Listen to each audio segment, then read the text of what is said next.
Hello दोस्तों, स्वागत है आपका हमारे यूट्यूब चैनल मिशन लाइक्स रे यूके 2025 पर। तो दोस्तों, आज की क्लास में बात करेंगे ईएमआरएस के जो क्वेश्चन पेपर है उससे रिलेटेड हम यहाँ पर क्वेश्चन करेंगे और ये एक मॉक टेस्ट के तौर पे हेल्पफुल होगा आपके लिए। ये प्रीवियस ईयर क्वेश्चन पेपर है दोस्तों, तो किस प्रकार का पेपर आया था इस पर हम चर्चा करेंगे। साथ ही इन क्वेश्चंस को सॉल्व करने का भी प्रयास करेंगे दोस्तों, इसलिए बिना स्किप किए पूरे क्लास को ज़रूर वॉच कीजिएगा। साथ ही चैनल पर नए हैं तो चैनल को सब्सक्राइब कर लीजिएगा दोस्तों, क्योंकि ये हमारा इसकी एक बेहतरीन प्रिपरेशन हमारे चैनल के माध्यम से भी आपको देखने को मिल सकती है। तो इसलिए बिना स्किप किए, बिना कुछ किए आप इसको जो है ज़रूर वॉच करें और अपनी तैयारी को मजबूती प्रदान करें दोस्तों, ठीक है। तो बिना देरी किए हुए आज की क्लास को स्टार्ट करते हैं और लेते हैं पहला क्वेश्चन। तो पहला क्वेश्चन है दोस्तों, which 5-year plan in India was mainly focused on Garibi Hatao, ठीक है, creation of the employment opportunity and agriculture production amongst other subjectives, ठीक है। तो इसका हिंदी है, भारत में किसी कौन सी पंचवर्षीय योजना मुख्य रूप से गरीबी हटाओ, रोजगार के अवसरों के सृजन और अन्य उद्देश्यों के साथ कृषि उत्पादन पर केंद्रित थी। तो भारत में पंचवर्षीय योजनाएं दोस्तों लगातार चलती आई हैं। तो यहाँ पर कौन सी पंचवर्षीय योजना ऐसी थी जिसने गरीबी हटाओ और रोजगार के अवसरों के सृजन को महत्व दिया था? ऑप्शन है दूसरी, चौथी, तीसरी या पांचवी। तो दोस्तों, अगर हम बात करें यहाँ पर जो गरीबी हटाना और रोजगार के अवसर प्रदान करने की जो योजना बनाई गई थी, ये बनाई गई थी पांचवी पंचवर्षीय योजना के द्वारा, ठीक है। जो पांचवी पंचवर्षीय योजना थी दोस्तों, ये मुख्यतः गरीबी हटाओ पर थी और रोजगार के अवसरों के सृजन और अन्य उद्देश्यों के साथ कृषि उत्पादन पर केंद्रित थी। और पांचवी पंचवर्षीय योजना 1974 से लेकर 1978 तक चली थी। 1900 कब से दोस्तों? 1974 से 1978 तक, ठीक है। 74 से स्टार्ट हुई थी और 1978 तक ये योजना चली थी दोस्तों, ठीक। और इसका जो मुख्य उद्देश्य था वो था गरीबी हटाना, ठीक है। और इस वर्ष 1978 में दोस्तों 1978 में क्या हुआ था कि जो उस समय मोरारजी देसाई, ठीक है, नवनिर्वाचित मोरारजी देसाई जो थे, इस सरकार जो थी, इस योजना को समाप्त करने का इन्होंने निर्णय लिया था। तो पांचवी पंचवर्षीय योजना गरीबी हटाओ, रोजगार के अवसर का सृजन को लेकर जो पंचवर्षीय योजना थी, ये 1978 में मोरारजी देसाई के द्वारा, सरकार के द्वारा इसको समाप्त करने का निर्णय लिया गया था। तो 1974 से लेकर 1978 तक गरीबी हटाओ योजना जो है, रोजगार के अवसर डेवलप करने की योजना का प्रारंभ हुआ था। तो इस आधार पर देखें तो दोस्तों option number option number D यानी पांचवी पंचवर्षीय योजना इसका सही हो जाएगा, ठीक है दोस्तों। तो आई होप आपको ये क्वेश्चन अच्छे से समझ में आया होगा कि पांचवी पंचवर्षीय योजना किसके लिए थी? गरीबी हटाओ, रोजगार के अवसर सृजन के लिए और कृषि उत्पादन पर केंद्रित ये रही थी और 1974 से लेकर 1978 तक चली थी। और इसमें नवनिर्वाचित जो उस समय के मोरारजी देसाई जो सरकार थी, मोरारजी देसाई सरकार ने इसको जो है फिर उसके बाद समाप्त करने का निर्णय लिया था। बढ़ते हैं दोस्तों क्वेश्चन नंबर सेकंड की ओर। सेकेंड क्वेश्चन दोस्तों है, the bare grounds between plants is covered with a layer of organic matter in order to retain soil moisture. This method is called। तो मिट्टी की नमी को बनाए रखने के लिए, बहुत इंपॉर्टेंट क्वेश्चन है दोस्तों, मिट्टी की नमी को बनाए रखने के लिए पौधों के बीच की अनावृत भूमि को जैव पदार्थ की एक परत से ढक दिया जाता है। इस विधि को क्या कहा जाता है? तो जो पौधों के जो अनावृत भूमि के जैव पदार्थ की परत से जो ढक दिया जाता है, इस विधि को क्या कहते हैं दोस्तों? तो ये विधि जो दोस्तों कहलाती है, इसको कहते हैं मल्चिंग। क्या कहते हैं इसको? मल्चिंग विधि है दोस्तों। अगर मिट्टी की नमी को बनाए रखने के लिए पौधों के बीच की जो अनावृत भूमि है उसको जैव पदार्थ की एक परत से ढका जाता है, क्योंकि इस विधि में क्या होता है दोस्तों, इसको मल्च बनाना कहते हैं।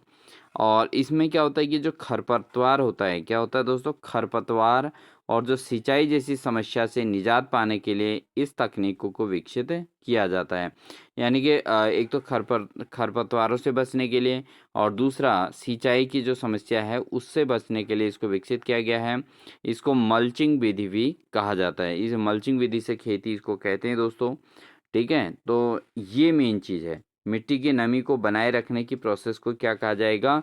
मल्चिंग कहा जाएगा। तो चट्टान बाँध बिल्कुल गलत है, रक्षक मेखला भी गलत है और समोच्च रेखीय रोधिकाएँ ये भी गलत है दोस्तों। तो मल्चिंग है मिट्टी की नमी को बनाए रखना, पौधों के बीच की भूमि में जैव पदार्थ की एक परत से ढक देना, इसको मल्चिंग कहते हैं, मल्च बनाना इसको कहते हैं। तो ऑप्शन नंबर ए इसका सही आंसर हो जाएगा दोस्तों। ठीक है? बढ़ते हैं दोस्तों अगले प्रश्न में। अगला प्रश्न है हमारा, वह in which year was Kalidas Samman established. ठीक है, तो कालिदास समन किस वर्ष से इस्टेब्लिश हुआ था ये पूछा गया है इसमें। तो ऑप्शन है कालिदास, क्वेश्चन कहता है कालिदास सम्मान किस वर्ष से स्थापित किया गया था। कालिदास सम्मान है दोस्तों ये। ठीक है, तो कालिदास सम्मान किस वर्ष से स्थापित किया गया था। ऑप्शन दिया है 1975, 1984, 1980 और 1978। तो दोस्तों हम इसको आपको कॉन्सेप्ट के साथ पूरा कंप्लीट समझाने का प्रयास करेंगे, इसलिए आप नोट्स भी प्रिपेयर करते रहें। जो कालिदास सम्मान है दोस्तों ये 1980 में स्थापित किया गया था। कब किया गया था? 1980 में कालिदास सम्मान जो है स्थापित किया गया था। और कालिदास सम्मान भारत के मध्य प्रदेश की सरकार द्वारा दिया जाने वाला प्रतिष्ठित कला सम्मान है दोस्तों। क्या है ये? कालिदास सम्मान किस क्षेत्र में दिया जाता है? यह है कला के क्षेत्र में दिया जाता है पहली बात तो। और कौन सी देश ने इसको स्टार्ट किया है दोस्तों? ये मध्य प्रदेश सरकार ने किया है। किसने किया है? मध्य प्रदेश की सरकार ने। तो मध्य प्रदेश की सरकार ने शुरू किया है दोस्तों कालिदास सम्मान। तो ऑप्शन नंबर इसका सी सही है, 1980। ठीक है, मध्य प्रदेश की सरकार ने शुरू किया कालिदास सम्मान। और किस क्षेत्र में दिया जाता है? ये कला के क्षेत्र में दिया जाने वाले सम्मान है दोस्तों। ठीक है, जरूर इसको याद कर लीजिएगा। बढ़ते हैं दोस्तों अगले प्रश्न में। अगला प्रश्न है दोस्तों, who conducted X-ray spectroscopy study of a large number of elements and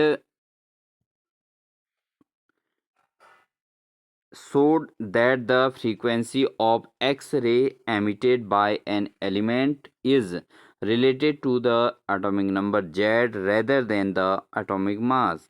तो किसने कंडक्ट किया? कितने बड़ी संख्या में तत्वों का एक्सरे स्पेक्ट्रोस्कोपिक अध्ययन किया और दिखाया कि किसी तत्व द्वारा उत्सर्जित एक्सरे की आवृत्ति परमाणु द्रव्यमान के बजाय परमाणु संख्या जेड से ही संबंधित होती है।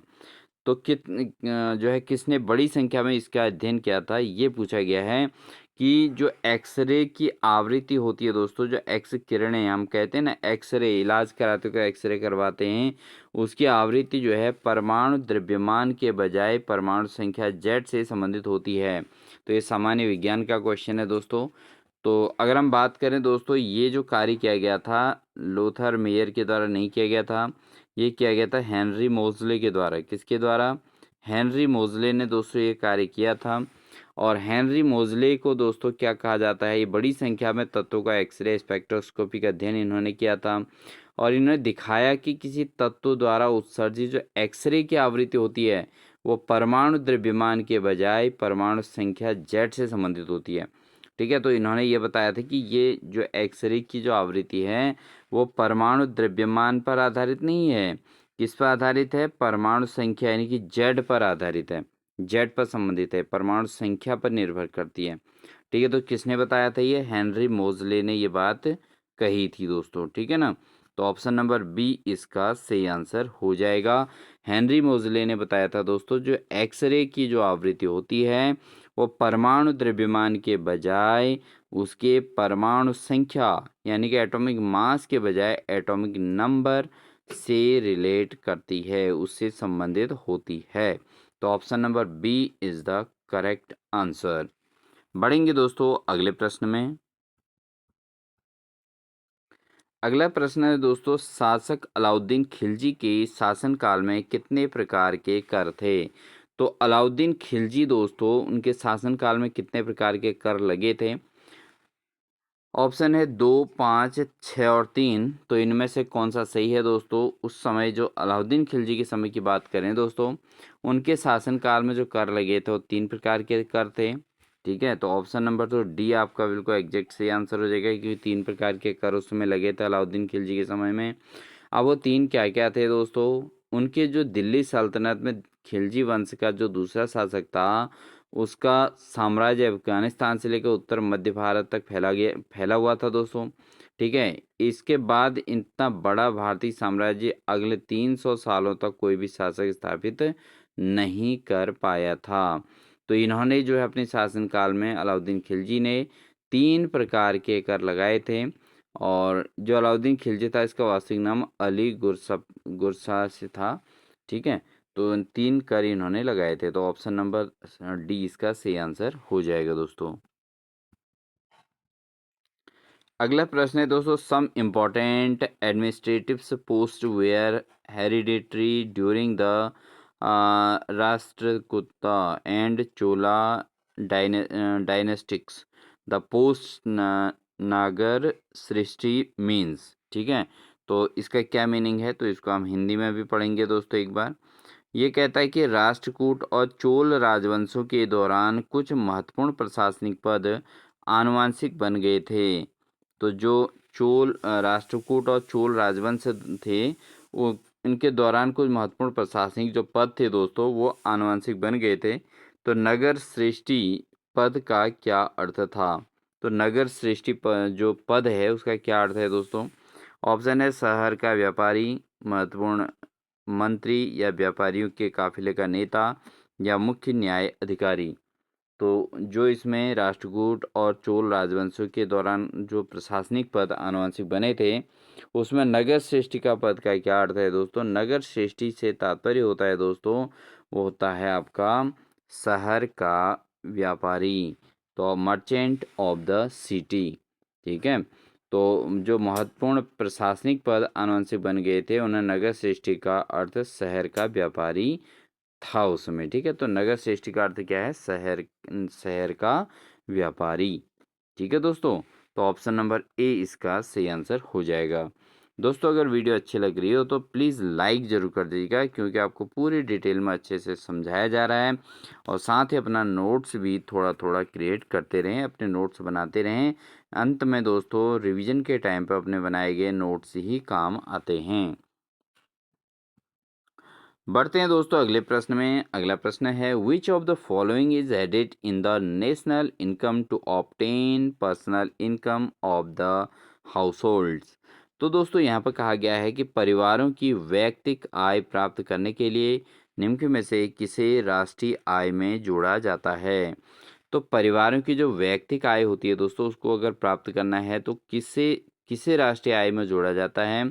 ऑप्शन है कॉर्पोरेट टैक्स, या नेट इंटरनेट पेमेंट्स, या ट्रांसफ़र पेमेंट्स फ्रॉम गवर्नमेंट और फर्म, और फोर्थ है अनडिस्ट्रीब्यूटेड प्रॉफिट। तो दोस्तों यहाँ पर इसके जो आंसर हैं, परिवारों की जो वैयक्तिक आय प्राप्त करने के लिए किसे राष्ट्रीय आय में जोड़ा जाता है, वो है दोस्तों आपका ऑप्शन नंबर सी, यानी कि transfer payment from government and firm, सरकार और फर्मों से भुगतान हस्तांतरण। तो ऑप्शन नंबर सी इसका सही आंसर हो जाएगा दोस्तों। अब बात करते हैं कि इस आंसर का सही होने का कारण क्या है दोस्तों? क्योंकि जो भी परिवार हैं उनकी वैयक्तिक आय प्राप्त करने के लिए सरकार और फर्मों से जो भुगतान हस्तांतरण होता है उसको राष्ट्रीय आय में जोड़ा जाता है। और किसी देश का या क्षेत्र में कुल आर्थिक गतिविधि का अनुमान लगाने के लिए राष्ट्रीय आय और उत्पादन के मापन की विभिन्न पद्धतियों का उपयोग किया जाता है। क्योंकि जब देश की कुल आर्थिक आय को समझना हो दोस्तों, तो उसमें क्या करना पड़ेगा आपको? राष्ट्रीय आय को भी देखना पड़ेगा और उत्पादन के मापन को भी देखना पड़ेगा कि कितना उत्पादन हुआ है। ठीक है, इसमें सकल घरेलू उत्पाद को भी काउंट करना पड़ेगा, सकल राष्ट्रीय उत्पाद को भी काउंट करना पड़ेगा, शुद्ध राष्ट्रीय आय भी देखना होगा, और समायोजित राष्ट्रीय आय को भी शामिल करना पड़ेगा। तो ये 4 चीज़ें इसके अंतर्गत आती हैं, इसलिए ऑप्शन नंबर सी इसका सही आंसर हो जाएगा दोस्तों, ठीक है। सरकार और फर्मों से भुगतान हस्तांतरण इसका जो है मुख्य उद्देश्य रहेगा। ऑप्शन नंबर सी इसका बिल्कुल सही आंसर हो जाएगा। अगला क्वेश्चन है दोस्तों, असंतृप्त हाइड्रोकार्बन के संदर्भ में सही कथन की पहचान कीजिए। तो identify the correct statements with respect to unsaturated hydrocarbons. असंतृप्त हाइड्रोकार्बन के संदर्भ में सही कथन की पहचान कीजिए कह रहा है यहाँ पे। तो अगर हम इसमें सही आंसर पर जाएं दोस्तों, क्योंकि जो असंतृप्त हाइड्रोकार्बन है उसके हम बात करते हैं, तो ये आपका जो है ऑप्शन नंबर डी इसका सही होगा। क्योंकि सही आंसर सीधे याद करना फ़ायदा है कि जो कंपाउंड ऑफ कार्बन, ठीक है, compound of carbons havings double और triple bond between their hydrogen atoms are called unsaturated compound, ठीक है। तो कार्बन के ऐसे यौगिक जिनके कार्बन परमाणु के बीच द्विआबंध या त्रिआबंध होता है उनको असंतृप्त यौगिक वो कहलाते हैं। यानी कि जिनके बीच डबल बॉन्ड या ट्रिपल बॉन्ड होता है दोस्तों, ठीक है, तो उनको जो है असंतृप्त यानी कि अनसैचुरेटेड कंपाउंड कहा जाता है, ठीक है। तो ये चीज़ आपको पता होनी चाहिए। साथ ही दोस्तों इस चीज़ को समझ लें, कार्बन के ऐसे यौगिक जिनमें कार्बन परमाणु के बीच एकल बंध होता है उनको सैचुरेटेड कहते हैं। उनको क्या कहते थे? संतृप्त यौगिक उनको कहा जाता है। बट यहाँ पर जो है असंतृप्त के बारे में पूछा था, तो असंतृप्त हाइड्रोकार्बन में क्या होता है? या तो डबल बॉन्ड होगा दोस्तों या फिर ट्रिपल बॉन्ड होता है।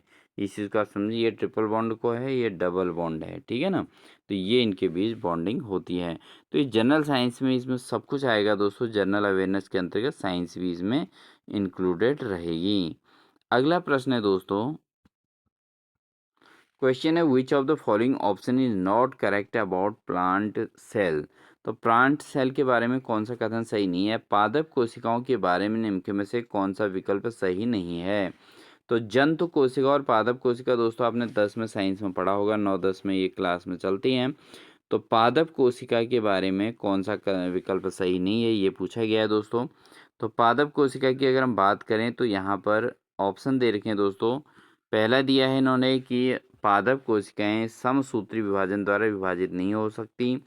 दूसरे इन्होंने कहा है कि आमतौर पर सभी पादप कोशिकाएं हरित लवक यानी कि क्लोरोप्लास्ट में होता है, और एक पादप कोशिका में आमतौर पर एक बड़ी रिक्तिका होती है। इसके अलावा पादप कोशिका की कोशिका भित्ति सेलुलोज की बनी होती है। तो दोस्तों अगर हम बात करें तो यहाँ पर प्रश्न में क्या पूछा गया था? प्रश्न में कहा गया था कि not correct about the plant cell. कौन सा वाक्य प्लांट सेल के बारे में सही नहीं है? क्योंकि दोस्तों जैसे ही इसको पढ़ा तो इसमें मैक्सिमम चीज़ जो है प्लांट सेल से मैचिंग कर रही हैं।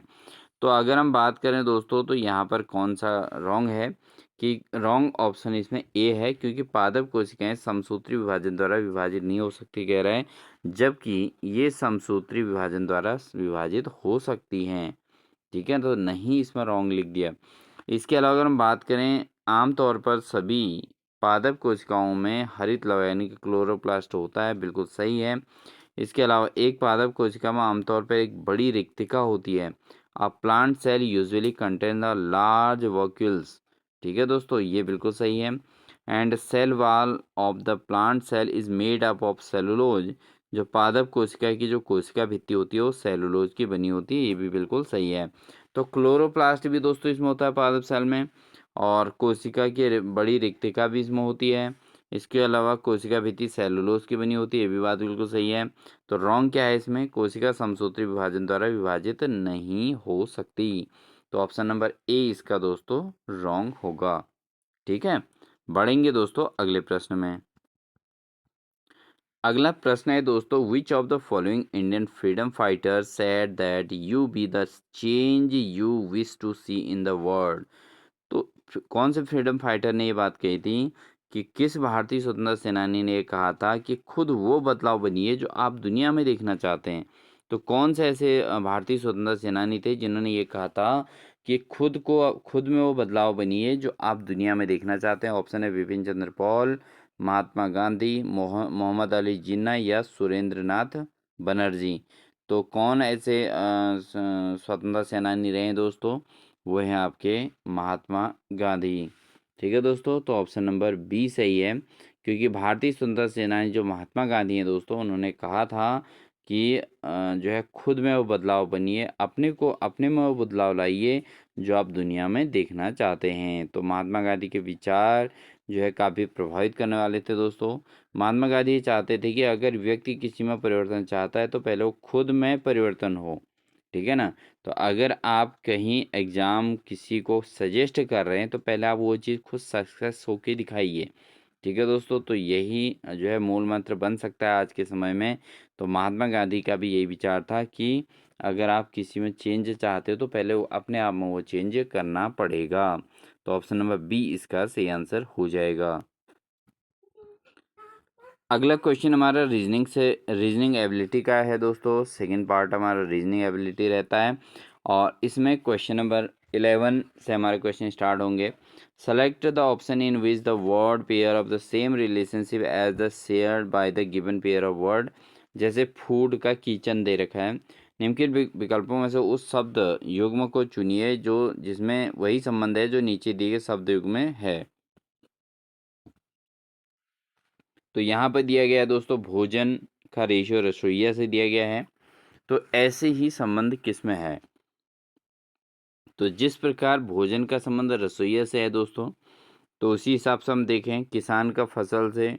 देखो भोजन कहाँ बनता है? रसोइया बनाता है भोजन। क्या फसल किसान बनाता है? क्या लकड़ी फर्नीचर, ये लकड़ी फर्नीचर, दर्जी वस्त्र, ये गहने सुनार। तो दोस्तों देख जैसे रसोइया क्या करता है? भोजन बनाता है, भोजन को रसोइया बनाता है। तो इसी प्रकार गहने कौन बनाएगा? सुनार बनाएगा, ठीक है। तो ऑप्शन नंबर डी इसका सही आंसर। हालांकि आप देख रहे होंगे, आप कहोगे किसान फसल को उगाता है। भाई फसल उगाने का काम किसका है? जमीन उगाती, जमीन पर उगता है फसल। किसान तो फसल को केवल बोने का काम करता है, सिंचाई करता है। फर्नीचर लकड़ी, देखो अब लकड़ी अलग चीज़ है, फर्नीचर अलग है। उसमें अगर फर्नीचर वो होता है बढ़ई, यानी कि जो जो लकड़ी से फर्नीचर बनाता है तब बात अलग थी। लेकिन यहाँ पे क्या है? फर्नीचर लकड़ी। तो ये भी गलत है क्योंकि लकड़ी ही तो फर्नीचर है भाई, ठीक है ना। तो लकड़ी को काट कूट दो, फर्नीचर का नाम कहलाएगा। तो यहाँ पर कहीं मैचिंग नहीं। वस्त्र दर्जी, दर्जी क्या करता है? क्या वस्त्र को बनाता है दर्जी? दर्जी तो कपड़ों के कपड़े बना, मतलब उसको साइज देता है, ठीक है ना। तो ये चीज़ें। बट गहने जो है सुनार बनाता है। ज्वेलरी कौन बनाता है? जो है गोल्ड स्मिथ जिसको बोलते हैं, सुनार, वो जो है ज्वेलरी बनाता है। तो ऑप्शन नंबर डी इसका सही आंसर है। जैसे रसोइया भोजन बनाता है, वैसे ही जो है गोल्ड स्मिथ जो होता है वो ज्वेलरी बनाता है। तो ऑप्शन नंबर डी इसका सही आंसर होगा। दोस्तों इसमें जो है रीजनिंग एबिलिटी में हम उन्हीं क्वेश्चंस को अटेंड करेंगे जो कैलकुलेशन कम वाले होंगे। अधिक कैलकुलेशन वाले क्वेश्चन को हम इसमें नहीं कर पाएंगे। जैसे यहाँ पर आपका 12 क्वेश्चन है, इसको हम अभी स्किप करेंगे, इसको हम नेक्स्ट क्लास में ऑन बोर्ड कराएंगे। किसी निश्चित कूट भाषा में हिमांचल को यहाँ पे लक्ष्मी है लिखा जाता है, तो उसी भाषा में मैग्नेटिक को क्या लिखा जाएगा? तो अगर हम नॉर्मली इस क्वेश्चन को देखें तो ये एक न्यूमेरिक वैल्यू के हिसाब से है, यानी कि उल्टा इसको लिखा जा रहा है, ठीक है। इसको हम आसानी से कर सकते हैं दोस्तों, HIMACHAL। तो इसको क्या कर दिया इन्होंने? एल से शुरुआत कर दिया दोस्तों, LAHCAMIH, ठीक है। तो ये लिख दिया। तो सेम ऐसे ही मैग्नेटिक को हम क्या लिख सकते हैं? शुरू कर देंगे दोस्तों सी से, आसान है, CITENGAM, ठीक है। तो इस तरीके से इसको हम कर सकते हैं। तो इस हिसाब से अगर हम देखें तो इसका CITEN आ गया। तो CITENGAM, यानी कि ऑप्शन नंबर ए ही इसका बिल्कुल फिट बैठ रहा है दोस्तों। तो इसका हम कैलकुलेशन यहाँ पर कर लिए हैं क्योंकि बहुत आसान ये बन रहा है, मतलब स्पेलिंग को उल्टा किया गया है, ठीक है ना। तो ये इसका आंसर सही हो जाएगा। अगला क्वेश्चन देख लेते हैं दोस्तों। अगला क्वेश्चन किस प्रकार से सॉल्व होने वाला है? तो इसमें दोस्तों आप देखेंगे कि एक निश्चित कूट में CATHOD, यानी कि इसको कैथोड कहते हैं। कैथोड को इस तरीके से लिखा गया है, तो उसी कूट में रिलेशन को किस प्रकार लिखा जाएगा। तो कैथोड को जब इस रूप में लिखा जाता है तो रिलेशन को किस रूप में लिखा जाएगा, ये पूछा गया है दोस्तों। अब यहाँ पर आप समझ लीजिए कि जो आपका ना स्पेलिंग होती है दोस्तों, ए से लेके जेड तक की स्पेलिंग आप समझिए। तो जैसे स्टार्टिंग में ए के बाद बी आता है, सी आता है, डी आता है, तो यहाँ पर जेड से उल्टे साइड को जाएंगे। तो जेड के से पहले वाई आता है ना। तो जेड के पहले क्या आता है, देखो मैं इसको ऐसे लिख के दिखा देता हूँ। जैसे ए बी सी डी लिख रहे हैं तो उल्टे साइड से लिखोगे ए बी सी डी। तो जेड से पहले क्या हो जाएगा, डब्ल्यू एक्स वाई जेड। तो यहाँ पर डब्ल्यू आ जाएगा, यहाँ पर एक्स आ जाएगा, यहाँ पर वाई आ जाएगा, यहाँ पर जेड आ जाएगा। तो इस हिसाब से अगर आप देखें तो जो इन्होंने सी लिखा है ना, सी कैथोड में जो सी है, सी को क्या लिखा है दोस्तों, एक्स लिखा है। बिल्कुल सी एक्स के नीचे ही आता है, ठीक है ना। तो ऐसे रिलेशन के बारे में पूछ रहा है, तो इस हिसाब से आप इनको लिखोगे स्पेलिंग और नंबर्स के फॉर्म में। तो इसका जो आंसर बनेगा दोस्तों, वो बनेगा आपका आंसर नंबर ए, ठीक है। तो आंसर नंबर ए बनेगा, क्योंकि जो आर होता है ना दोस्तों, आर किसके बराबरी में आता है उल्टे और सुलटे में, इस पे तो इसमें आर जो आता है आई की जगह पे, किसकी जगह पे आता है, आई की जगह पर आता है। तो आई आ गया आपका 4, और ई जो है चौथे नंबर पर आता है, ए बी सी डी, ठीक है। तो ये आपका जो है इस तरीके से आई ई, ई जो है 4 नंबर पर आएगा। एक काम इन्होंने किया है, क्योंकि इन दोनों के बीच भी रिलेशन यहाँ पर आपको देखना होगा। तो इसके आधार पर आंसर इसका ए बन जाएगा दोस्तों, ठीक है। अगला है इन द कोड, ठीक। इसको भी जो है इसमें भी कैलकुलेटिव है दोस्तों, इसको हम फिर ऑन बोर्ड कराएंगे। उसके बाद आपका आता है 15। तो 15 को भी हम देखें तो ये भी कैलकुलेटिव है, इनको बाद में किया जाएगा दोस्तों। अब हम बढ़ते हैं सीधे सीधे, क्योंकि ये क्वेश्चन कुछ तो सॉल्व हो जाएंगे इसमें, क्योंकि यहाँ पर पॉसिबल नहीं हो पाएगा। अब हम बढ़ेंगे आगे। अगला है दोस्तों नॉलेज ऑफ आईसीटी, ठीक है। नॉलेज ऑफ आईसीटी बहुत महत्वपूर्ण रहेगी, इसको समझना बहुत जरूरी है। क्वेश्चन नंबर 26, अब हम पार्ट थर्ड में आ गए हैं। क्वेश्चन नंबर 26, एक फाइल की सामग्री को दूसरे में विलीन करने के लिए दिया जाने वाला कमांड क्या कहलाता है। A command that merge the content of one file to another is, ठीक है। अगर एक फाइल से दूसरे फाइल में अगर कमांड विलीन करने के लिए कौन सी कमांड दी जाती है, ठीक है, मर्ज करने के लिए दोस्तों, ठीक है। तो यहाँ पर ऑप्शन है अपेंड, या रीनेम, या रिस्टोर, या ऐड।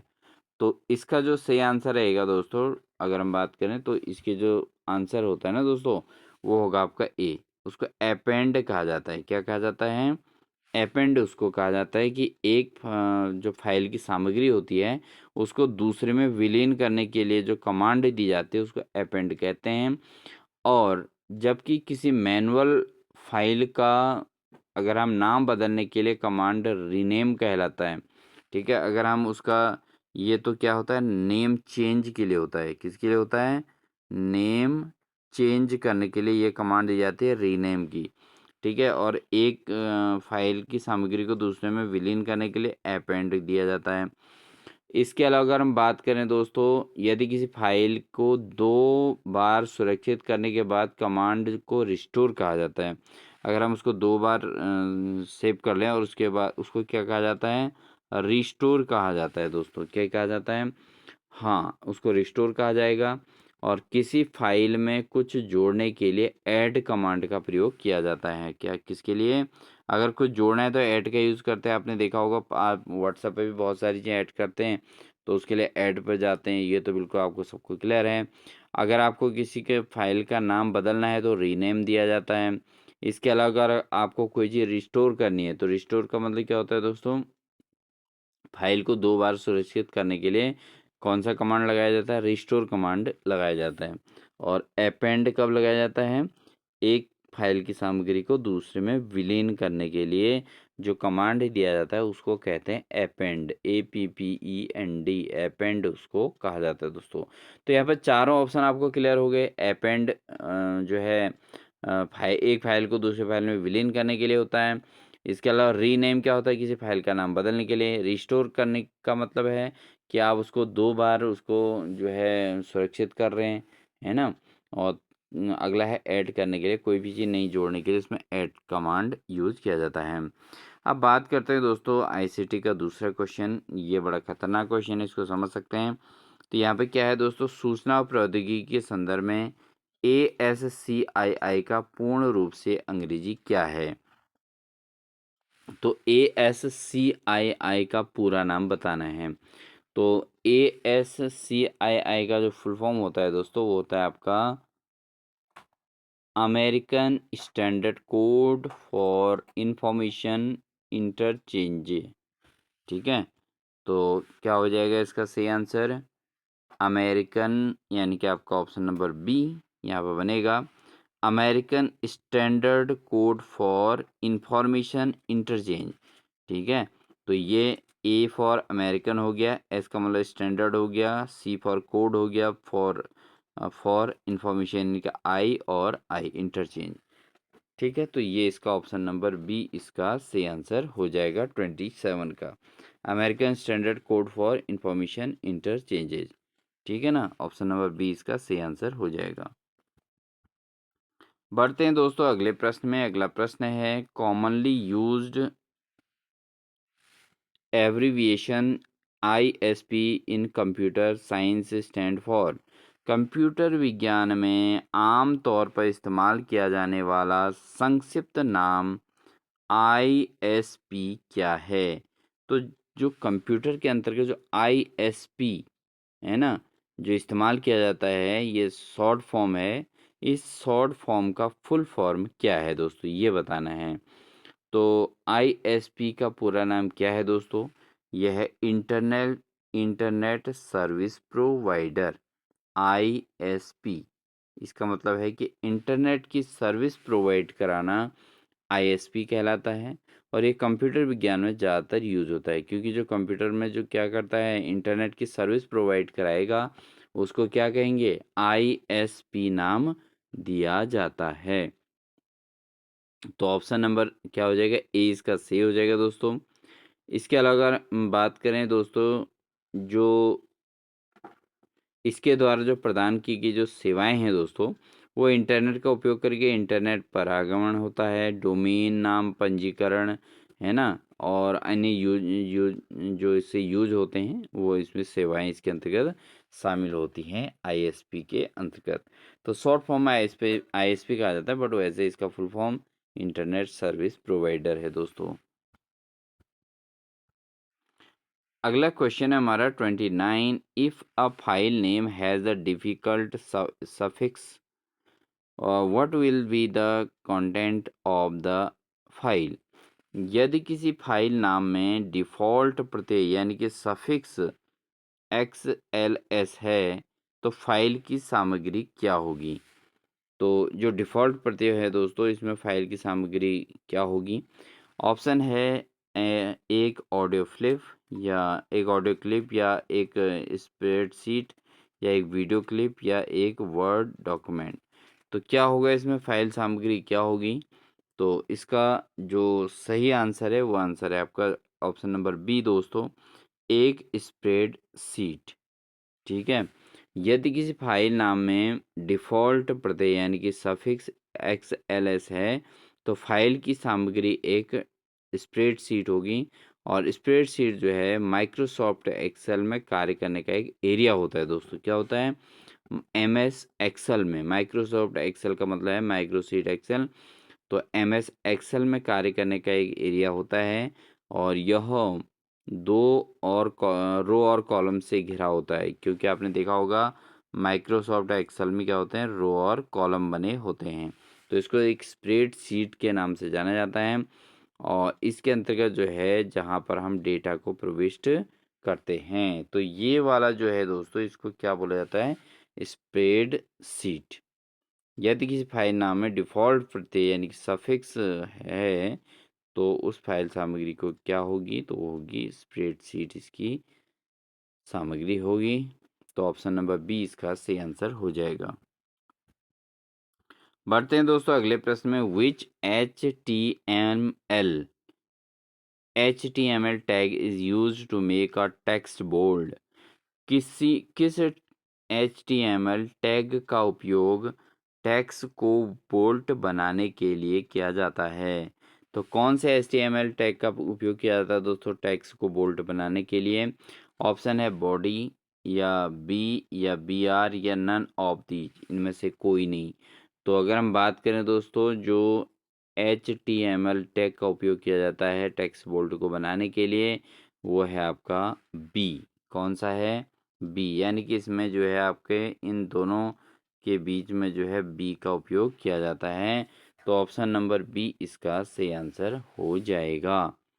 ठीक है, तो ये बी का उपयोग करके टेक्स्ट को बोल्ट बनाने के लिए किया जाता है और HTML के निर्देश के अनुसार बी टैग को अंतिम प्रयोग के रूप में इस्तेमाल किया जाना चाहिए जब कोई अन्य टैग अधिक उपयुक्त ना हो।